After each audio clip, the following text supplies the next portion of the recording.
Well, looking at the bike and what it took to make it, realistically, it took about 2 years of full gas, as much effort as you could possibly put into a project. And the reason for that is that there's a series of mutually exclusive and competing inputs to projects like these. For starters, track athletes put out a tremendous amount of power, particularly around the start, and then their velocities that they achieve are extremely high. So those two things are effectively mutually exclusive. You need a really, really stiff bike to withstand the forces generated at the start, and then you have to be able to have a bike that absolutely flies at up to 70 kilometers an hour. Even just for example, the design velocity for this bike is significantly higher than it is for any road project. In this case, we use 70 kilometers an hour as our design speed, which is about 20% faster than what we use on the road, which is nominally about 48 kilometers an hour. And the athletes put out forces that you would never think of on a road bike. A lot of that has to do with the way that they start. It's a standing start with a fixed gear. So the forces generated there are roughly double what they would be on a typical road bike. And that even goes for a Tour de France level sprinter. And it's more of a function, not necessarily the athlete's power, but it's the way that that power is applied. It's from a standing start, which again is very unusual for a road bike. And they have a restricted degree of freedom because they're actually held vertical on the track. So during the start, we can see peak loads exceeding 400 kilograms of pull up on each individual side of the handlebar, which, as you can imagine, is absolutely tremendous. At speed, we also see some other conflicting loads, such as a very, very high G load from the rider's weight pushing down in the corners. Again, these are things that you don't typically see on the road.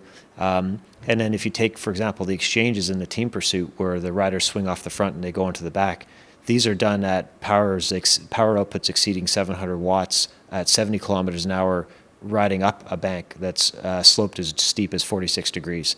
All, again, conditions that you just simply don't see on the road. I mean, there's two ways you can look at the UCI rules and how they constrain or restrict design. On one hand, it gives you kind of guardrails that you can operate within, and then it becomes a matter of interpreting those rules in a creative fashion. And I think this year's Olympics was a good example of seeing multiple companies such as the Toray bike from Japan, the Look from France, ourselves with Australia, and the UKSI team all interpreting those rules in their own way and coming up with some very creative solutions. It's clear looking at the design of the bikes that we're all seeing the same thing around the riders. I mean, the riders' positions are roughly the same between the different teams, and CFD software has become quite readily available in the market, so we're able to visualize the flow. One thing that I like about it is that you can see the creativity of those different design teams in how we interpret the rules and how we interpret our ability to impact the airflow around the rider's body. In the case of our bike with the Aussie team, we took advantage of two primary rule changes, one of which was to decouple the seat post from the seat tube. Previously, the seat post had to be a continuous extension of the seat tube, what they call the UCI box, which is 8 centimeter deep limiting box that everything has to fit into. And they gave us the ability to attach the seat post anywhere along the top tube or adjacent to the seat tube box. And you can clearly see in our design that we've attached the seat post to the rear of the seat tube box. In the case of, say, the Look, they've taken a really creative approach to that, and they've done something similar, but just really addressed it in a different fashion with two different members. The other rule change that we took advantage of was the elimination of the 3-to-1 aspect ratio. In this case, they allow the main tubes to go down to as low as 1 centimeter, whereas before they were restricted to 25 millimeters in width, and that was for the down tube, top tube, and seat tube. And you can imagine that 8 centimeters by 25 is roughly equivalent to 3-to-1, and now that's been eliminated. So you can see we've got a head tube on this bike that's about 14 millimeters wide. The down tube is extremely thin, down to about 20 millimeters, and then the seat tube is extremely thin as well.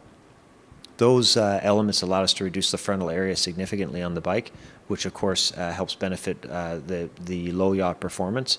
And then additionally, the very careful airfoil shaping and the transitions between the different airfoils have allowed us to create a bike that smashed the world record. I think you'll see some trickle down in the form of how we were able to get sufficient stiffness to handle those very high starting loads in an airfoil, very thin airfoil shape. That will certainly trickle down to other bikes that are coming up. Additionally, some of the ideas around the novel head tube and fork arrangement will certainly trickle down and across.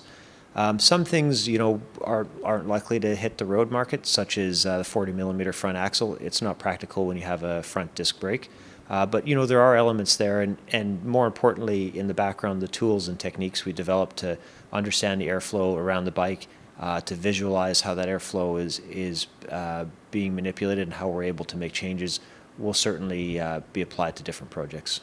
In this case, we opted for a flat front disc and a slightly lenticular rear disc, and we actually did quite a bit of R&D work on a lenticular front versus a flat front.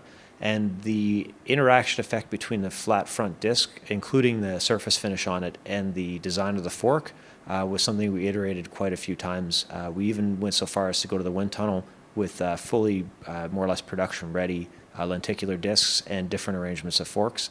And the management of the airflow between the fork and the wheel at low yaw is something that's a little bit of a black art. And this wheel set is very much built for that fork. And when they're combined together, you get some really dramatically better results than you would if you used a different wheel.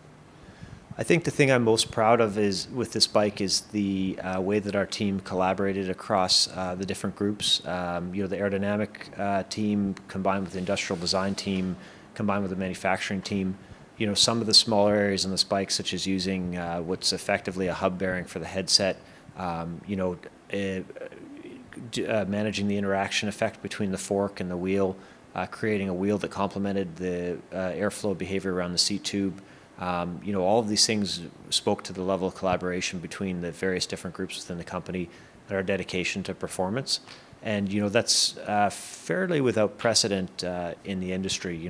I don't think there's been many bikes that have been where a wheel bike have been developed this collaboratively in the past.